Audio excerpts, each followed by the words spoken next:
Hi, I'm David Benz, Director of Hedgeye's Gaming, Lodging, and Leisure Team. I'm joined today by Todd Jordan, our Managing Director, and we're here to talk to you about Macau gaming. Todd, to begin, talk to us a little bit about Macau, the difference in the gaming segments, mass versus VIP. Sure. I think, as you know, David, those are the two big segments, right? So you got mass, you got VIP. VIP goes through a junket, so there's a middleman. It tends to be wealthier people, high volume, but a fewer number of players. Mass can run anywhere from the average Joe up into pretty wealthy people, but they're betting maybe large sums, but they're not going through the junket. Okay, great.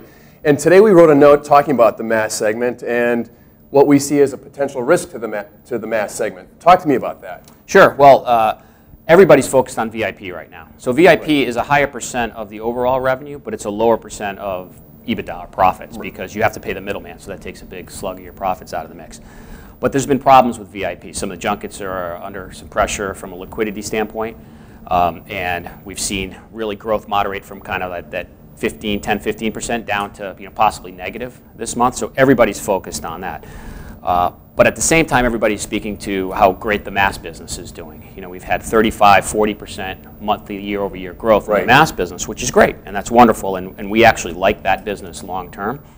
But our issue is that if we look forward to the rest of the year, with everybody focused on VIP, stocks already reflecting a slowdown on VIP, I don't think people have necessarily factored in that mass is also going to begin to decelerate this month. Okay, and so you've mentioned that we've had historic mass growth rates of 35 to 40%. What do we see happening in the second half of this year or starting this month? Yeah, so I think the last month, which was full month, which was May, we had a 36% year-over-year growth in mass. So that's great. Now June, I think we're going to get down closer to 30.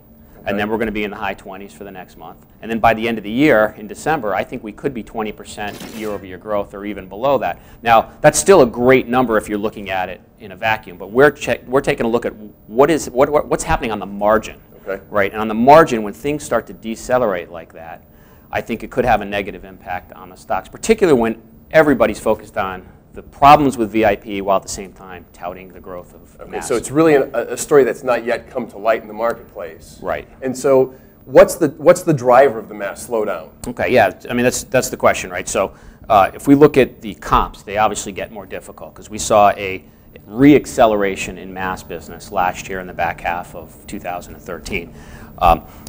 We have another phenomenon too, though. Last year, we had a lot of discussion last year about the casinos yielding up their tables.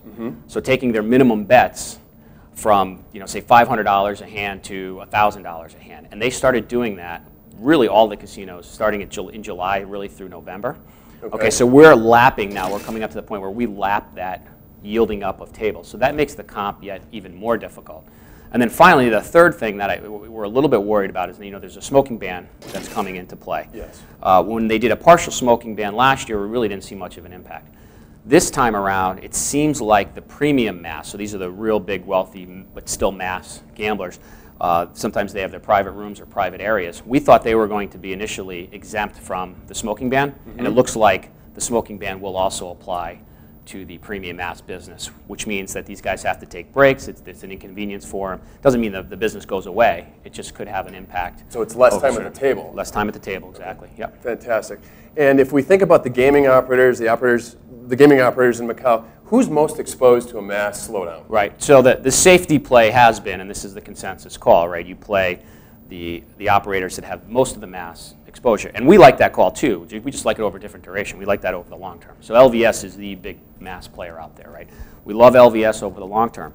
But if we're right and the psychology shifts to where people start to worry about the mass business, we think companies that have more mass exposure might actually underperform. So that would be an LVS, SJM, which is traded on the Hong Kong Stock Exchange, even MPEL, which is traded on the New York, or the over-the-counter here in the U.S., but is primarily a Macau story.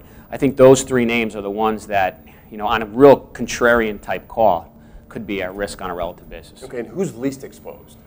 Wynn is clearly is less exposed. Wynn, I think, gets only about 25% of their revenues from the mass side. Okay. Now that'll change when all these new properties open up on the Cotai Strip, which will be more mass type properties. Right, which is down the road. Right. So Wynn theoretically has more of a discount in its stock because it has higher exposure to VIP, and nobody likes VIP right now. So again, with that psychology maybe shifting, Wynn could actually outperform. Although if people get worried about mass, I don't think any stock in Macau is going to perform well. Which brings me to the next point. You're about to get on an airplane and go over to Macau. Yeah. So this weekend we're doing or I'm doing we try to go up there, as you know, like once a quarter, maybe once every 2 quarters, and it's extremely timely on this trip because not only are we going to find out, what's really going on with the VIP business, or are we going to have another leg down, or we just kind of, to trickle along the bottom here. And then more importantly, what are people thinking on the mass business? Are the operators as positive on mass as the investment community seems to be? So I think we'll come away with a lot of new info, a lot of new insight, and we'll be back here in a couple weeks to report on that. Great. Look forward to having you back in the studio. I'm David Benz. Todd, thank you for joining me. Thanks, for David. more information, catch us on Twitter at HedgeEyeSnakeEye. Thank you.